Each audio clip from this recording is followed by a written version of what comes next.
Billionaire CEO Victoria Kensington pointed a perfectly manicured finger at the oil-stained mechanic and ordered security to throw him out onto the street. She thought she was simply firing an insolent floor sweeper who had dared to lay hands on her multi-million-dollar Daytona prototype. She didn't know the complex twin-turbo V8 engine inside that car, and every winning chassis in her pristine garage was born entirely in his brain. By humiliating a desperate single father to protect her own corporate ego. She had just set the timer on the destruction of her racing empire. The smell of race fuel and burnt rubber was something David Caldwell could never scrub out of his skin, no matter how hard he tried. It was baked into his calluses, a permanent reminder of a life he used to own and the life he now endured. At 38, David was a ghost. To the 50-odd engineers and pit crew members at Kensington Motorsports' massive Indianapolis facility. He was just Dave, the night shift maintenance guy. He was the man who cleaned the epoxy floor, hauled away the spent Pirelli slicks, and occasionally fixed the hydraulic lifts when they jammed. He kept his head down, wore a faded blue jumpsuit with a name tag that was peeling at the corners, and never spoke unless spoken to. No one looking at the quiet, broad-shouldered man with premature gray dusting his temples would have guessed that 10 years ago, he was the most sought-after independent engine architect in the American Le Mans series. David clocked in at 10 p.m., the familiar hum of the climate-controlled facility greeting him like a cold embrace. He walked past the rows of gleaming CNC machines and carbon fiber curing ovens. His destination was Bay 4, where the crown jewel of the Kensington Empire sat under a black silk cover, the KM99. It was a vicious, aggressive endurance racer, designed to dominate the upcoming 24 hours of Daytona. Setting his mop bucket down, David pulled out his phone. The screen was cracked, but the picture of his 7-year-old daughter, Lily, was perfectly clear. She was smiling, showing a gap where her front tooth used to be, sitting in her hospital bed. Lily had been diagnosed with severe aplastic anemia 2 years ago. The medical bills had been a tidal wave that washed away everything David had built. Years ago, David had owned a bespoke engineering firm. He designed proprietary engine blocks and suspension geometries that the big teams quietly bought and slapped their own logos on. He was the secret weapon. But when his wife passed away unexpectedly and Lily got sick shortly after, David's world collapsed. He liquidated his company, sold his patents for pennies on the dollar to a holding company just to pay for Lily's bone marrow transplant, and vanished from the industry. He took the night job at Kensington because the health insurance was robust enough to cover Lily's ongoing immunosuppressant therapies, and the graveyard shift allowed him to spend his days at the children's hospital or taking her to school on her good days. "Hey, Dave! Make sure you get the grease traps in Bay 4!" a voice barked. David looked up. It was Richard, the lead track engineer for the KM99 program. Richard was 28, armed with a master's degree from MIT, and possessed an arrogance that usually preceded a spectacular crash on the track. "I'll get to it, Richard," David said quietly. "Make sure you do. Victoria's coming in tomorrow morning for the final dyno run before we ship the car to Florida. If there's a speck of dust on this floor, she'll have both our heads. Well, she'll have yours. I'm indispensable." Richard smirked, grabbed his sleek leather briefcase, and walked out of the garage, leaving David alone with the million-dollar machines. David watched him go, then turned his attention to the KM99. The silk cover had been pulled back slightly, exposing the rear engine bay. David couldn't help himself. He wiped his hands on a clean rag and stepped closer, looking at the intricate plumbing of the custom twin-turbo V8. The holding company that had bought his patents all those years ago had been a shell corporation for Kensington Motorsports. David knew this because he recognized the asymmetrical cylinder head design. He recognized the specific routing of the dry sump oil system. It was his design. The KM-99 was powered by a modified version of his magnum opus, an engine he had conceptualized in a notebook while sitting by his wife's hospice bed. Kensington had taken his blueprint, enlarged the displacement, and bolted on two massive Borg-Warner turbos. It was a beautiful machine, but as David stared at the wastegate linkages and the fuel rails, he frowned. The modifications Richard and his team had made were clumsy. They had completely misunderstood the thermal dynamics of the block he had designed. "You're going to choke," David whispered to the car, running a rough finger over the cold carbon fiber intake manifold. "They've got your timing advanced too far, and your exhaust headers are too restrictive.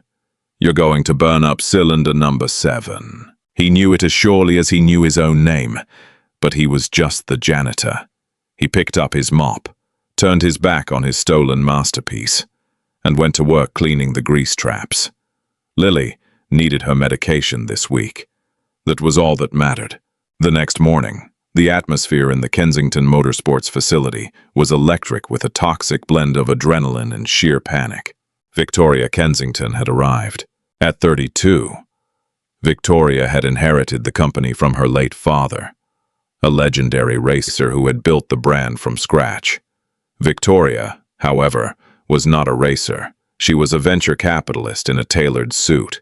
She viewed motorsports entirely through the lens of profit margins, brand syndication, and return on investment. She was strikingly beautiful, ruthlessly intelligent, and universally feared. Under her leadership, Kensington had fired veteran mechanics in favor of data analysts. To Victoria, a car wasn't a soul, it was a spreadsheet.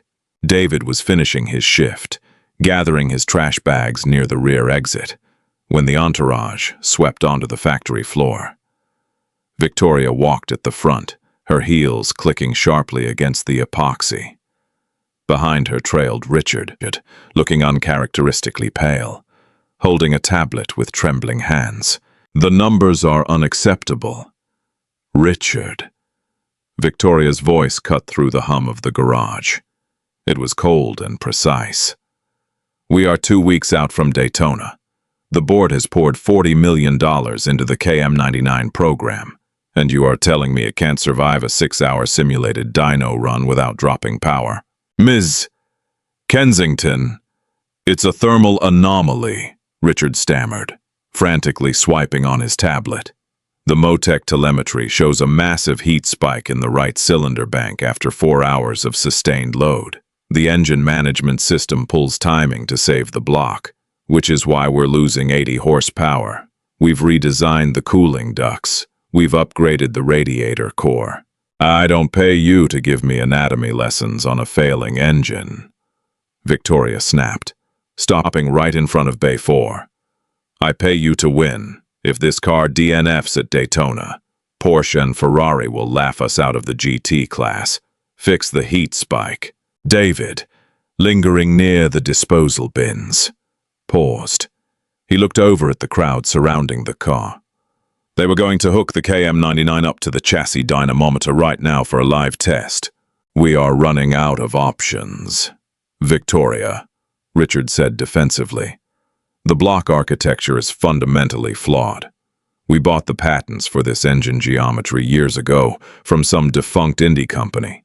I told your father it was a mistake to base our flagship car on a junkyard design.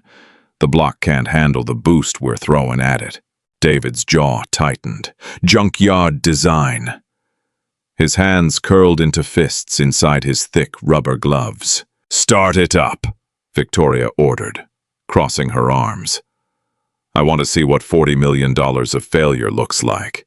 The technicians scrambled, the massive extractor fans in the dyno cell whirred to life. A mechanic climbed into the cockpit of the KM-99 and hit the ignition. The V8 barked to life with a violent, earth-shaking roar. It idled with a menacing, lumpy cadence, even from 30 feet away. David could feel the vibration in his chest. To Victoria and Richard, it sounded like raw, unbridled power. To David, who had birthed the geometry of those firing cylinders, it sounded like a dying animal. The dyno operator engaged the load. The mechanic in the car brought the revs up, 4,000, 5,000, 7,000 RPM. The scream of the engine echoed off the acoustic panels. David closed his eyes and listened. Beneath the shriek of the turbos and the roar of the exhaust, he heard it, a faint, rhythmic hesitation, a harmonic imbalance. It's not the block, David thought, his mind visualizing the internal components moving at thousands of times per second. It's the harmonics of the flat-plane crankshaft interacting with the scavenge pumps. The oil is aerating at high RPM. The lifters on cylinder 7 are starving for lubrication. The friction is creating the heat spike. He opened his eyes. On the massive overhead monitors, displaying the live telemetry, the temperature graph for the right cylinder bank was already climbing into the red zone. "Shut it down!" Richard yelled over the headset. "We're hitting 240 degrees on the coolant. Oil temps are critical." The engine whined down, spitting unburnt fuel from the side exit exhausts with a series of loud pops. The garage fell into a tense, heavy silence, broken only by the ticking of cooling metal. Victoria stared at the monitor, her expression unreadable. She slowly turned to Richard. "You have 24 hours, she said, her voice dropping to a terrifyingly quiet register. "If this car cannot hold maximum power on the dyno tomorrow morning, you are fired, Richard, and I will scrap this entire engine program and buy customer motors from Cosworth." "Victoria, be reasonable," Richard protested. "We can't re-engineer the entire oiling system in a day." "Then you better update your resume," she replied, turning on her heel and marching out of the bay. The team collapsed into a panic. Richard began screaming at his engineers, ordering them to strip the car down and look for blockages in the cooling system. They were looking in the wrong place. They were treating the symptom, not the disease. David picked up his trash bags and walked out the back door into the cold morning air. He clocked out, got into his rusted 2004 Honda Civic, and drove to the hospital. That afternoon, he sat beside Lily's bed. She was coloring in a book, her pale skin a stark contrast to her bright hospital gown. "Daddy, are your hands okay?" she asked, her small fingers reaching out to touch the dark, permanently stained calluses on his palms. "They're fine, sweetheart. Just working hard," David said, forcing a smile as he stroked her hair. "You smell like race cars," she giggled. "Did you get to drive one today?" "No. Monkey. Daddy just sweeps the floors around them." "I bet you could build a faster car than all of them," she said, with the absolute, unquestioning faith only a child possesses. David felt a lump form in his throat. "Maybe one day, kiddo, when you're all better, we'll build a go-kart together. Just you and me." As she fell asleep, David stared out the hospital window at the sprawling city. He thought about the KM99. He thought about Richard's arrogant dismissal of his life's work. They were going to destroy his engine. They were going to rip it out and throw it in the trash, labeling it a failure, all because a Harvard-educated data jockey couldn't read the soul of the machine. David looked at his sleeping daughter. He needed this job. He couldn't risk getting fired. But as the sun set over Indianapolis, a quiet, desperate pride began to burn in his chest. It was 2:15 a.m. The Kensington Motorsports facility was dead silent. The engineering team had worked until midnight, tearing apart the KM99's cooling system, replacing radiators and wrapping the exhaust headers in expensive thermal shielding. They had put it all back together, exhausted and defeated, praying that their superficial fixes would magically solve the deep-rooted mechanical flaw for Victoria's test in the morning. David was alone on the floor. He pushed his janitor's cart toward Bay 4. He parked the cart, looked up at the security cameras, and mentally calculated their blind spots. He had spent 2 years cleaning this floor. He knew exactly where the lenses couldn't see. He positioned his tall cleaning cart to block the view of the engine bay from the main camera above the bay doors. From the bottom of his trash barrel, hidden under a pile of discarded paper towels, David had pulled out a battered, red snap-on roll-up tool pouch. It was the only thing he had kept from his old life. He walked over to the KM99 and clicked on a small magnetic LED work light, attaching it to the carbon fiber strut brace. "All right," David whispered, staring down into the belly of the beast. "Let's fix you." He didn't touch the cooling system. He went straight for the dry sump oil pump mounted low on the side of the engine block, working with a speed and precision that bordered on surgical. David's hands flew across the engine. He unbolted the pressure relief valve on the scavenge stage of the pump. Just as he had suspected, Richard's team had installed a high-pressure spring, thinking more oil pressure equated to better cooling. They were dead wrong. The excessive pressure at high RPMs was cavitating the oil, turning it into a frothy mix of air and fluid that couldn't lubricate the valve train properly. David reached into his pouch, pulled out a small file, and carefully modified the internal shim of the relief valve, bleeding off exactly 14 pounds of pressure. Next, he moved to the top of the engine. He popped the covers off the timing gears. Richard had advanced the timing to chase peak horsepower, oblivious to the fact that it was causing micro-detonations in the cylinders, contributing to the massive heat spikes. Using a custom-machined wrench he had brought from home, David retarded the cam timing by 2 degrees.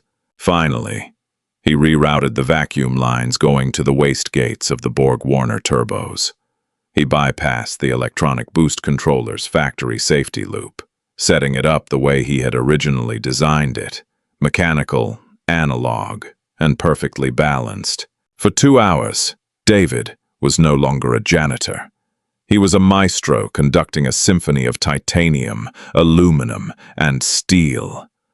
The grease on his hands felt like a baptism. For the first time in years, he felt alive.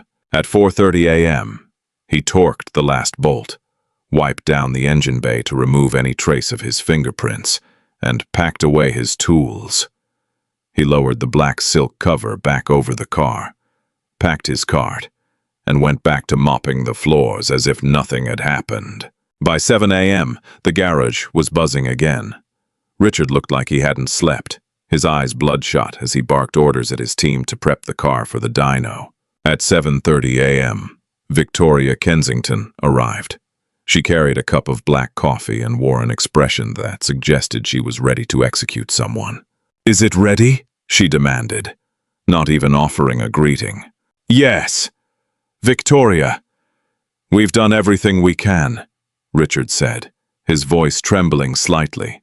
David was near the exit, holding his time card, about to clock out. But he didn't.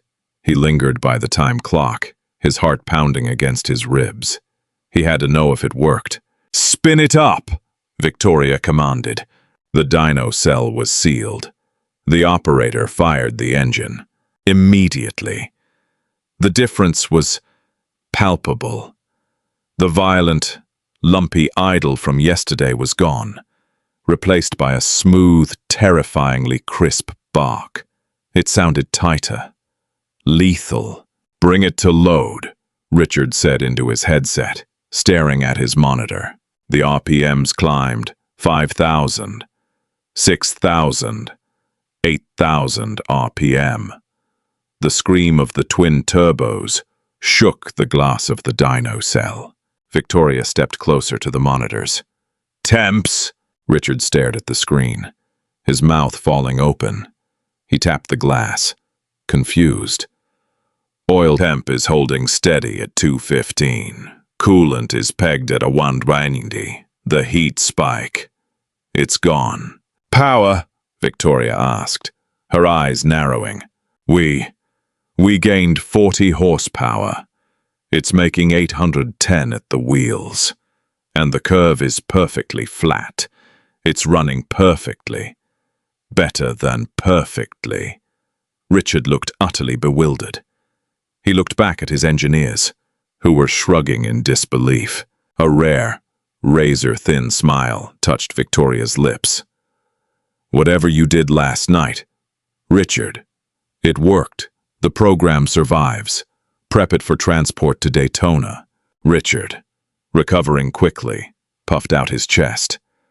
"Thank you, Victoria. I told you. My thermal shielding matrix just needed some tweaking. It was a brilliant fix, if I do say so myself." By the exit, David let out a long, quiet breath. The engine was saved. His creation would race. He turned around to punch his time card. "You there?" The sharp, authoritative voice cut across the room. David froze. Victoria Kensington was marching toward him, her piercing green eyes locked onto his hands. David looked down. In his haste to pack his tools, he hadn't fully scrubbed the thick, black molybdenum grease from his knuckles and underneath his fingernails. Janitors who mop floors don't get moly grease ingrained in their skin. Victoria stopped 2 feet from him, looking him up and down with profound disgust. She glanced over at the security card he had used. She noticed how the wheels were perfectly aligned with the blind spot of the camera. "What is your name?" she demanded. "David, ma'am." "David!" She gestured to his hands. "Why do you have high-temperature assembly lube on your hands?" "David, you're the night shift cleaner." I was fixing the hydraulic pump on lift number 3. David lied, his voice steady. Victoria's eyes narrowed. She didn't become a billionaire by being stupid. She looked at Richard, who was now walking over, looking confused. "Richard, did lift number 3 need servicing?" she asked. "No, Victoria. It's brand new," Richard said, glaring at David. "What were you doing touching the equipment?" "Dave." Victoria looked back at David. She noticed the way he stood, not cowed or submissive, but with a quiet, solid dignity.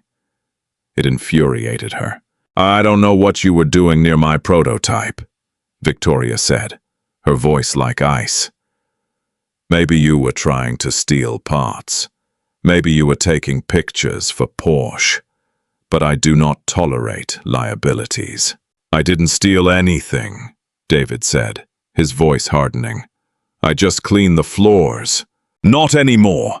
You don't," Victoria snapped. "Security!" 2 large security guards in black polo shirts stepped forward immediately. "Ms.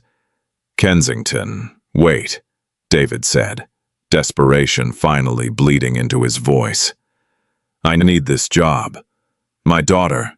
"I am not running a charity," Victoria interrupted, turning her back on him. "Escort him off the premises. If he tries to take anything from his locker, call the police." "You don't understand." David raised his voice, stepping forward. One of the guards shoved him back hard against the wall. "That car. Richard doesn't know what he's doing. If you run it at Daytona, they won't know how to tune the telemetry for the banking." Richard laughed out loud. "The janitor is giving me track advice. Get him out of here." "I built that engine!" David shouted, fighting against the guards as they grabbed his arms. "The block architecture! It's mine!" Victoria paused, looking over her shoulder. She let out a dry, mocking chuckle. "Delusional. Get him out. Now." The guards dragged David backward through the double doors. He was shoved out into the freezing Indianapolis morning, stumbling onto the concrete pavement. One of the guards tossed a small cardboard box containing his jacket and his red snap-on tool pouch onto the ground next to him. The heavy steel door slammed shut, locking with a definitive, echoing click. David stood alone in the parking lot. The cold wind bit through his thin shirt. He picked up his tool pouch, dusting off the dirt. He had saved their car. He had given them the key to winning Daytona. And in return, Victoria Kensington had taken away the only thing keeping his daughter alive. As he walked back to his rusted car, David's desperation slowly metamorphosed into something else, something cold, Something sharp. He pulled out his cracked phone and dialed a number he hadn't called in 3 years. A number belonging to a man in Germany who ran the motorsport division for a company whose logo was a silver star. The phone rang twice before a gruff voice answered. Heinrich speaking. David looked back at the massive Kensington Motorsports logo on the side of the building. Heinrich, David said, his voice stripped of all emotion. It's David Caldwell. You told me 3 years ago that if I ever wanted to build a giant killer, I should call you. There was a long pause on the other end of the line. David! The German's voice shifted from professional to shocked. The ghost speaks. I thought you were done with racing. I was, David replied, getting into his car and starting the sputtering engine.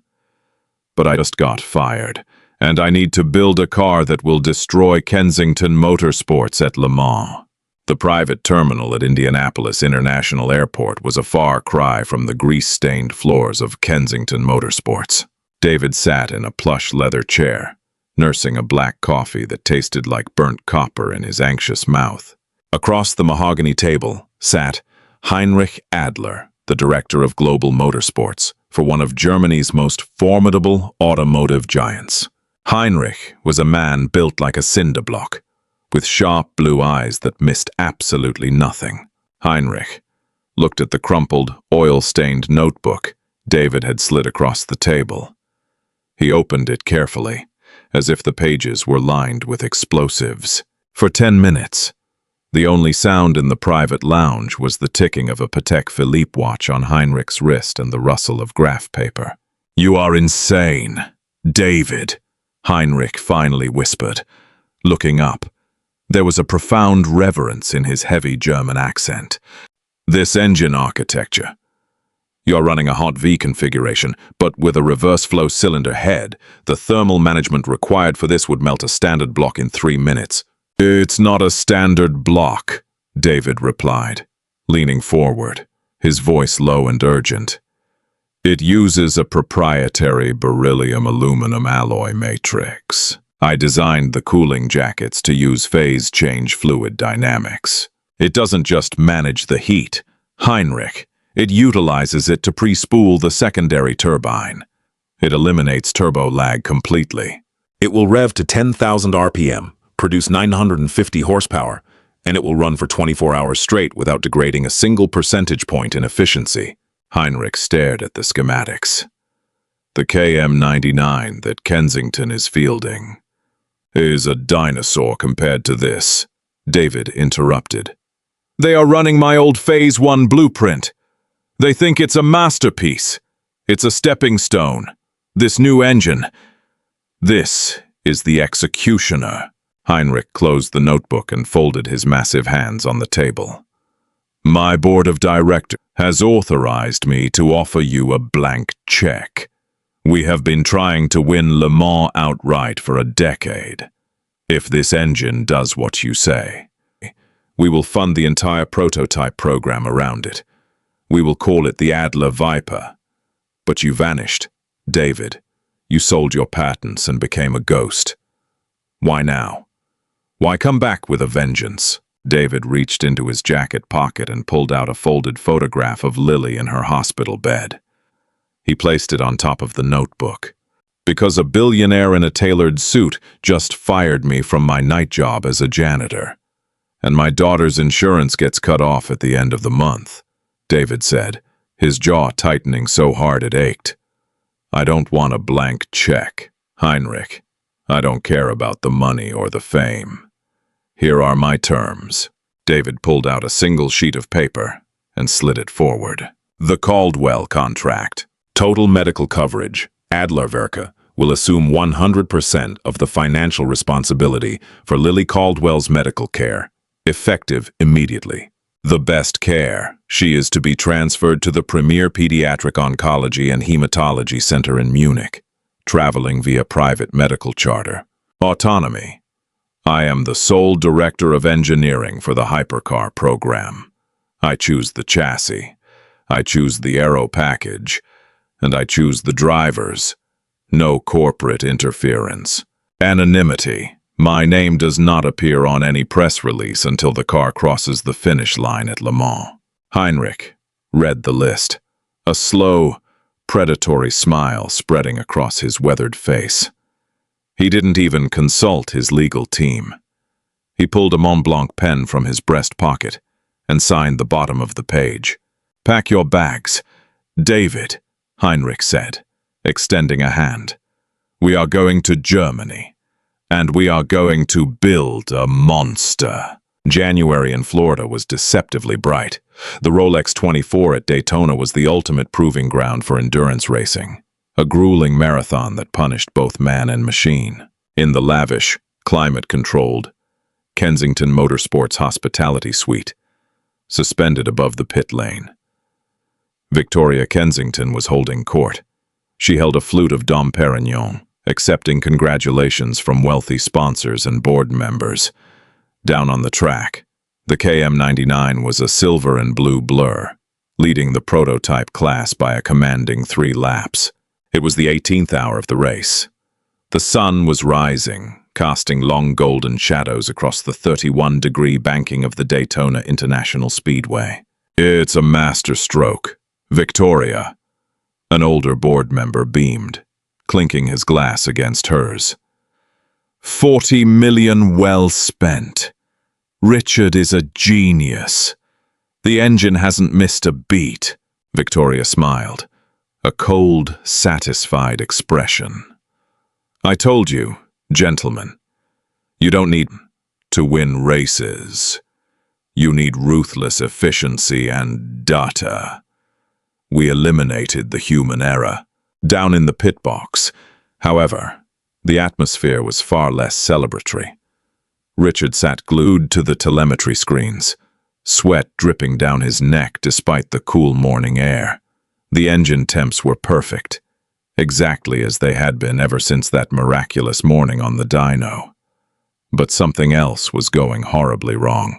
"Richard, we have a problem," the lead data analyst said, pointing a shaking finger at a secondary monitor. "Lateral G-forces on the high banking are spiking."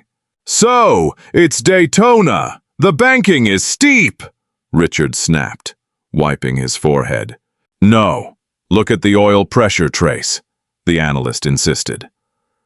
"Every time the car hits turn 3 on the banking, the oil pressure drops by 30%. The dry sump scavenge pumps are fighting the lateral Gs. The oil is pooling in the left side cylinder heads." Richard's blood ran cold. He remembered the shouting match in the factory. He remembered the janitor fighting the security guards. If you run it at Daytona, they won't know how to tune the telemetry for the banking." The janitor's desperate warning echoed in Richard's mind, like a death knell. Richard hadn't adjusted the electronic mapping for the variable G-loads of the banking because he didn't know how. The engine's internal fluid dynamics were so complex, so foreign to him, that he had assumed the dyno tune was universally applicable. "Radio the driver," Richard panicked. "Tell him to back off the pace. Keep it under 6,000 RPM on the banking. If he backs off, the Cadillacs will eat our 3-lap lead in an hour," the team manager argued. "Do it, or the engine explodes!" Richard screamed. It was too late. On the massive television screens in the hospitality suite, Victoria watched as her crown jewel screamed into turn 3 at 190 miles per hour. Suddenly, a violent puff of blue and black smoke erupted from the rear louvers of the KM99. The crowd in the suite gasped. Victoria's champagne glass paused halfway to her lips. The onboard camera showed the driver frantically fighting the steering wheel as the rear tires locked up, soaked in their own boiling oil. The multi-million-dollar prototype spun wildly, skipping across the asphalt before slamming violently, rear first into the safer barrier. Carbon fiber shattered like glass, scattering across the track. Silence fell over the Kensington hospitality suite. The golden morning light suddenly felt harsh and unforgiving. Victoria stared at the screen. Her reflection ghosted on the glass. The car was dead. The engine, the heart of her empire, was a smoldering ruin. She turned on her heel and marched out of the suite, moving with a terrifying, silent rage. When she reached the pit box, the mechanics were standing in stunned silence. Richard was sitting with his head in his hands. "Explain!" Victoria demanded, her voice cutting through the noise of the passing race cars. Richard looked up, his face pale, tears of frustration in his eyes. "Oil starvation. The lateral G's on the banking. The scavenge pumps couldn't clear the cylinder heads fast enough. The bearings spun. The engine seized." Victoria's eyes narrowed. "You told me the dyno test proved the engine was flawless. You told me you fixed the oiling issue." I didn't," Richard whispered, the truth finally breaking him. "I didn't fix it." "Then who did?" Victoria's voice dropped to a dangerous octave. Richard swallowed hard, looking away. "When we came in that morning, someone had re-shimmed the relief valves. Someone retarded the cam timing. They bypassed the electronic boost controller. It was a mechanical genius. Victoria. I took the credit, because I didn't know who did it, and you were going to fire me." Victoria felt a cold knot form in her stomach. Her mind flashed back to the morning before the race.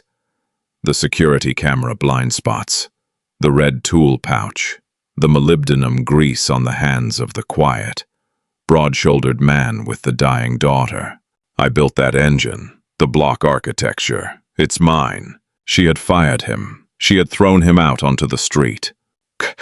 "Get me my head of security," Victoria ordered, her voice trembling with a mixture of rage and a sudden, horrifying realization. "I want the files on the night shift maintenance crew. I want the name of the man I fired." 6 months later, June. The Circuit de la Sarthe, France. The 24 Hours of Le Mans is not just a race. It is a crucible where automotive legends are forged and broken. The air in the French countryside buzzed with the anticipation of 300,000 fans. Kensington Motorsports had limped into Le Mans. The Daytona disaster had cost them millions in sponsor pullouts. The board of directors had given Victoria an ultimatum: win the GT hypercar class at Le Mans, or she would be forced to step down as CEO. Victoria had spent the last 6 months aggressively hunting for David Caldwell. When she finally learned who he truly was, the legendary independent architect whose patents her father's shell company had ruthlessly acquired, she had felt a sickening wave of vertigo. She had sent private investigators, lawyers with lucrative settlement offers, and personal letters. All returned undelivered.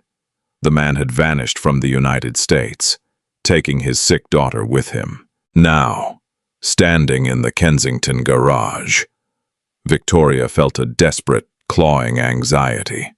They had rebuilt the KM99. They had hired a team of high-priced consultants to decipher David's architecture and fix the telemetry for Le Mans.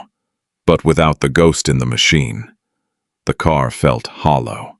Across the pit lane, a massive crowd of journalists and photographers was swarming the garage of Adler Werke. The German giant had been highly secretive about their new entry. They hadn't raced it in any of the preliminary World Endurance Championship rounds. They had just shown up at Le Mans with a matte black prototype, covered in a tarp, refusing to release technical specifications. "Victoria, you need to see this," her new lead engineer said, handing her a tablet. It was a live feed of the WEC press conference. Heinrich Adler was standing at a podium, looking incredibly smug. "Ladies and gentlemen," Heinrich's voice boomed over the PA system. "For years, Adler Werke has sought the ultimate expression of internal combustion and aerodynamic synergy. Today, we are not just unveiling a car, we are unveiling a reckoning. I present to you the Adler Viper." The tarp was pulled back in the pit lane. The flashbulbs erupted like a strobe light. Victoria stared at the screen. The Adler Viper was terrifyingly beautiful. It didn't look like a race car. It looked like a fighter jet carved from raw obsidian. It was shockingly low, with aggressive, sweeping aerodynamic channels that defied conventional design. But a car is only as good as its creator, Heinrich continued. For this project, we brought in a man whose genius has been criminally underappreciated by the American racing establishment. I would like to introduce the Chief Director of Engineering for the Viper program. From the shadows of the garage, a man stepped forward into the flashing lights. He wasn't wearing a faded blue janitor's jumpsuit. He was wearing a crisp, tailored black team shirt with the silver Adler Verka logo on the chest. His hair was neatly trimmed, the premature gray at his temples giving him an air of distinguished authority. He looked healthy. He looked dangerous. Victoria dropped the tablet. The screen cracked on the concrete floor. It was David Caldwell. "My God," her engineer whispered, staring at the shattered tablet. Is that the guy who used to mop the floors?" Victoria couldn't speak. Her throat was tight with a sudden, suffocating panic. She watched as a reporter shoved a microphone toward David. "Mr. Caldwell, the rumors are that this engine utilizes a completely revolutionary phase change cooling system. Can you confirm?" David looked directly into the camera. For a fleeting second, Victoria felt as though he was looking straight through the lens across the Atlantic and directly into her soul. "I can confirm that the Adler Viper is powered by a proprietary beryllium alloy V8, David said, his voice calm, confident, and lacking any of the desperation he had shown in the Kensington parking lot. "It was built from scratch. It has no inherited flaws, no stolen architecture, and absolutely no compromises. We aren't here just to participate, gentlemen. We are here to dismantle the competition." And your daughter, Mr. Caldwell," another reporter shouted over the din. "We heard she was undergoing experimental treatment in Munich. How is she?" A genuine, radiant smile broke across David's face, a stark contrast to the cold engineer who had just spoken. "Lily is in full remission. She's currently sitting in the team VIP suite, complaining that the pit lane is too loud. She is the reason this car exists." Victoria felt her legs go weak. She leaned against the cold steel of her own toolbox. She had thought she was protecting her company by firing an insubordinate janitor.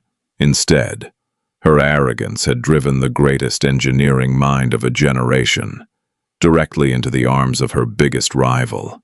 She hadn't just lost a brilliant mechanic. She had funded the creation of her own destruction. "Fire it up!" David's voice echoed from the broadcast. The Adler Viper's engine ignited. It didn't roar. It shrieked. The sound was an ungodly, high-pitched wail that resonated deep in the chest cavity, sounding more like an F-16 on full afterburner than a V8 engine. The sheer violence of the idol shook the cameras recording it. It was a sound that promised absolute, uncompromising violence on the track. Victoria looked back at her own car. The KM99, the $40 million machine, suddenly looked heavy. It looked obsolete. The 24 hours of Le Mans was about to begin, and Victoria Kensington realized with absolute certainty that she had already lost. The French tricolour flag dropped at exactly 4:40 p.m., unleashing a mechanical thunderstorm that shook the very bedrock of the French countryside. 62 of the world's most advanced racing machines surged forward toward the Dunlop curve, a multicolored tidal wave of carbon fiber, raw horsepower, and desperate ambition. In the Kensington Motorsports pit box, Victoria stood rigid, her eyes glued to the bank of telemetry monitors. Her new track engineer, a frightened-looking man named Preston who had replaced the disgraced Richard, was frantically calling out tire temperatures and sector times. "Pace is good, Victoria," Preston stammered, adjusting his headset. The KM99 is holding P2. We are trailing the Toyota by 1.2 seconds. Oil temps are stable. The new thermal wrapping is holding. Victoria didn't answer. Her gaze bypassed her own car's data and fixed entirely on the timing screen showing the overall leaderboards. She was looking for the matte black arrowhead of the Adler Viper. She didn't have to wait long. As the hypercar pack tore out of the Tertre Rouge corner and onto the legendary Mulsanne Straight, a terrifying 3.5-mile stretch of public highway closed off for the race. The true hierarchy of the engineering world was violently established. The onboard camera of the KM99 showed the rear wing of the leading Toyota. Suddenly, a shadow eclipsed the camera's view. The Adler Viper didn't just pass the KM99, it annihilated it. The black prototype slipped out of the slipstream with the terrifying, silent efficiency of a predator, while the KM99's engine roared in a strained, guttural struggle against aerodynamic drag. The Viper's bespoke beryllium V8 unleashed that ungodly, high-pitched shriek. It blew past Victoria's $40 million crown jewel as if the KM99 were dragging an anchor. "What was that?" Victoria gasped, her manicured nails digging into the edge of the telemetry desk. "Preston, what is their top speed on the straight?" Preston tapped his keyboard, his face draining of color. "Ms. Kensington, the speed trap at the first Mulsanne chicane just clocked the Adler Viper at 226 miles per hour. That's impossible. They have too much downforce to run that fast. The drag penalty should cap them at 210. Across the pit lane, in the immaculate white and silver garage of Adler Werk, David Caldwell stood with his arms crossed, watching the same screens. He wore a headset, but he wasn't screaming orders. He was a portrait of absolute, zen-like calm. Aerodynamic stall achieved on the rear diffuser. David, his lead aerodynamicist, reported with a grin. "The exhaust gases from the phase change cooling system are blowing perfectly into the underbody tunnels at 200 miles an hour. It's artificially stalling the drag. It's working exactly as you modeled it. Keep the drivers on target," David replied softly into his mic. "Tell Klaus to short shift out of Mulsanne corner. We don't need to stress the gearbox yet. We have 23 hours to go. Let's break their spirits before we break our equipment." David turned away from the monitors and walked to the back of the garage. Behind a soundproof glass partition, the Adler VIP suite had been transformed into a comfortable lounge. Heinrich Adler was sitting in a plush armchair, reading a German newspaper. Next to him, curled up on a leather sofa with a blanket and an iPad, was Lily. Her color had returned. The dark, sunken circles under her eyes were gone. The brutal, life-draining pallor of her illness had been replaced by the soft, rosy flush of a healthy child. The premier medical team in Munich had achieved what the underfunded piecemeal treatments in Indianapolis never could. David pressed his hand against the glass. Lily looked up, saw him, and offered a massive, gap-toothed smile, pressing her small hand against the glass to meet his. David closed his eyes, taking a deep, shuddering breath. For 2 years, his heart had lived in a state of permanent, icy terror. Now, feeling the warmth of his daughter's smile and the thunderous vibration of his masterpiece dominating the track outside, the ice finally began to melt. He had already won. The race was just a formality. By the 6th hour of the race, the sun began to set, painting the French sky in bruised shades of purple and burnt orange. The Adler Viper had lapped the entire GT hypercar field. It was a humiliating, unprecedented display of dominance. In the Kensington suite, the atmosphere was a funeral dirge. The wealthy investors who had clinked champagne glasses at Daytona were now glaring at Victoria. The silence in the room was thicker than the smell of race fuel outside. They are toying with us. Victoria, a senior board member said, his voice laced with venom. They are running 2 seconds a lap faster than our absolute qualifying pace, and they aren't even pushing. Caldwell built them a spaceship. We are holding second place, Victoria countered, though her voice lacked its usual titanium edge. Le Mans is a race of attrition.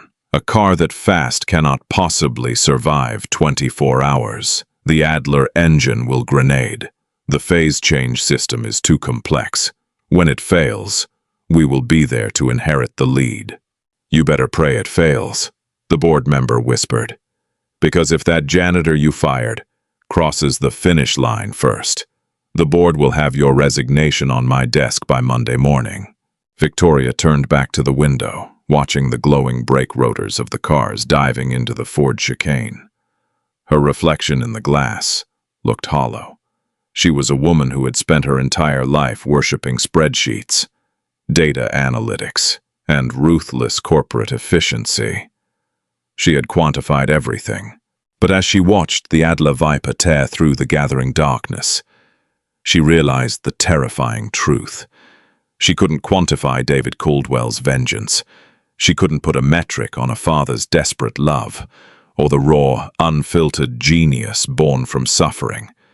She was fighting a ghost, and the ghost was completely immune to her power. Midnight at Le Mans is an abyss. The track plunges into pitch blackness, illuminated only by the piercing LED headlights of the cars and the glowing orange discs of carbon ceramic brakes. Exhaustion begins to rot the minds of the drivers and the pit crews. Mistakes multiply. The circuit, winding through dense forests, becomes a claustrophobic tunnel of speed and terror. At 1:00 a.m., the radar screens in every pit box flared with a terrifying red bloom. Weather alert, Preston shouted in the Kensington garage, panic raising the pitch of his voice. Massive storm cell moving over the Porsche curves. It's going to be a torrential downpour, but only on Sector 3. The rest of the track is bone dry. This was the legendary Le Mans microclimate, the ultimate nightmare for a race engineer. Half the track required slick tires for maximum speed, while the other half required grooved wet tires to prevent catastrophic hydroplaning. Bring our car in. Put it on full wets, Victoria ordered, her heart hammering against her ribs. If we put it on wets, the dry sections will shred the rubber in 3 laps, Preston argued, his hands hovering over the radio button. The tires will overheat and delaminate. If we leave it on slicks, the driver will put it into the wall at 150 miles an hour. Victoria screamed back, her corporate veneer completely shattering. Make a decision, Preston. But Preston froze. He stared at his algorithms, waiting for the computer to give him the answer. But the computer didn't know how wet the track actually was. It didn't know the courage of the driver. It only knew historical data, and historical data was useless in the chaotic violence of the present moment. Preston! Victoria yelled. Before he could push the radio button, the broadcast monitors flared with chaos. The KM99 caught out on slick tires in the suddenly soaked Porsche curves, lost traction. The rear end snapped out. The driver fought the slide, wrestling the steering wheel. But physics was unforgiving. The silver and blue prototype spun 360 degrees, clipping the tire barrier with its rear wing assembly. Carbon fiber exploded into the night. No! Victoria slammed her fist onto the telemetry desk. He's still rolling! Preston yelled, finally finding his voice. He's limping back to the pits. Rear wing is gone. Left rear suspension is damaged.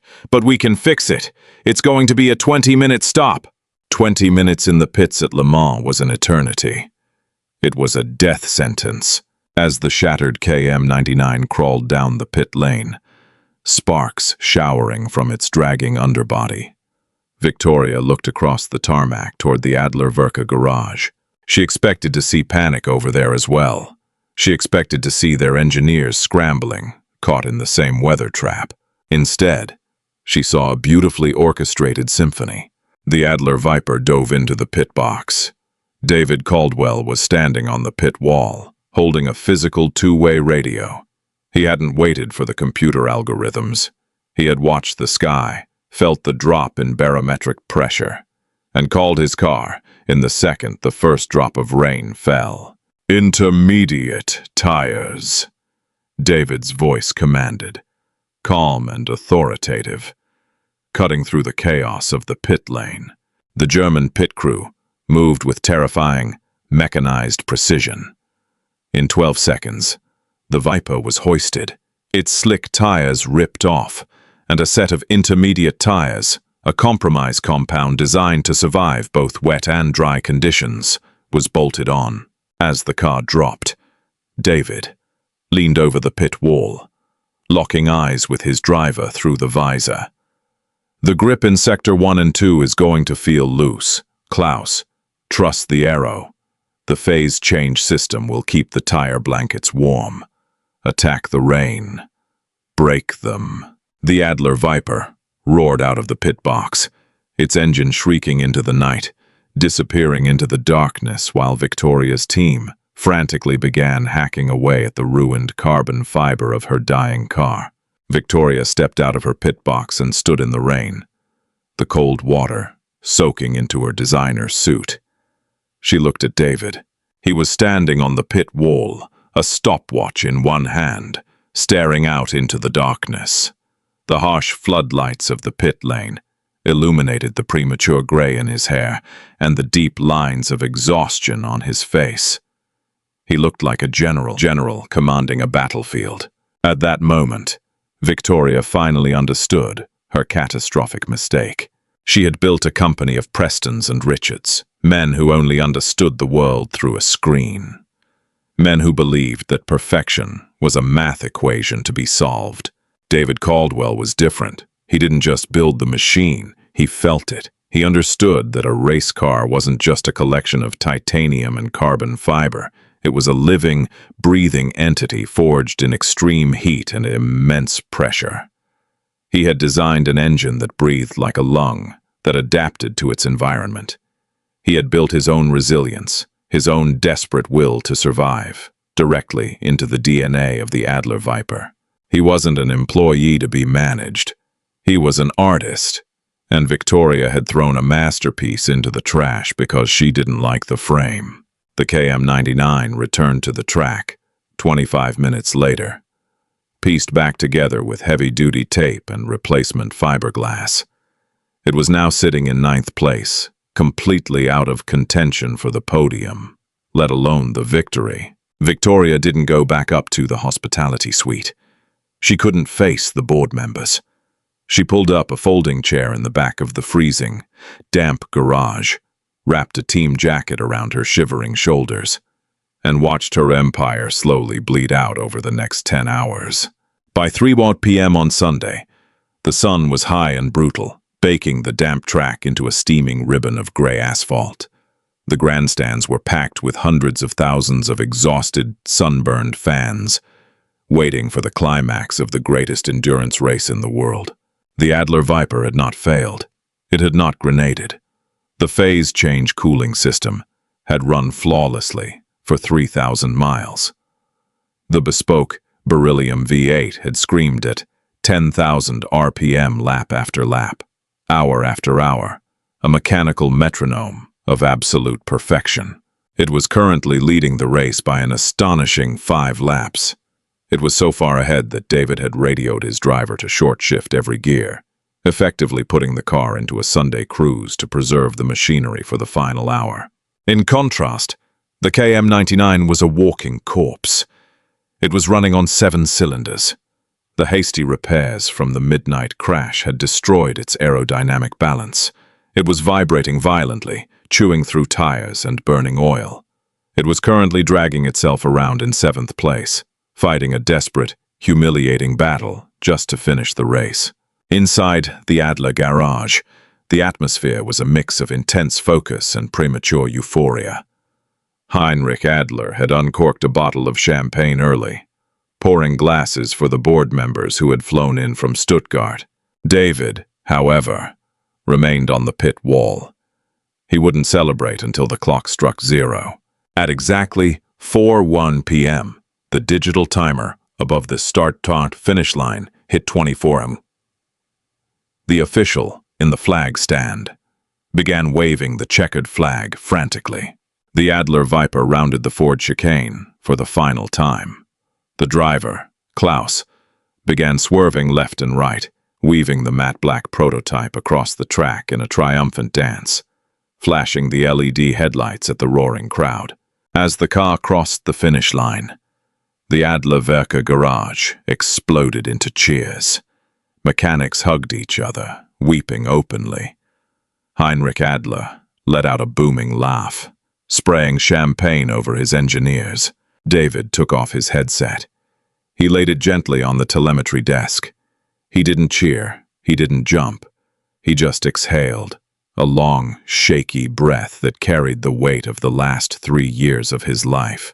Suddenly, a small weight slammed into his legs. "Daddy, you won!"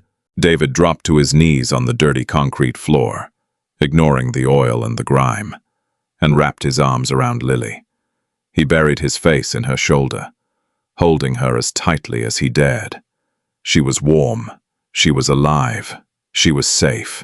"We won, monkey," David whispered, his voice cracking, tears finally spilling over his eyelashes and cutting tracks through the carbon dust on his cheeks. "We built the fastest car in the world." Across the pit lane, there was no celebration. The KM99 limped across the finish line, 10 minutes later, sputtering and coughing thick black smoke, looking like a wounded animal begging for mercy. Victoria Kensington stood alone at the front of her garage. Her board members had already left, their private jets summoned to take them back to New York to begin the legal process of removing her as CEO. The mechanics were packing away their tools in grim silence. Victoria looked down at her hands. They were trembling. She had lost everything.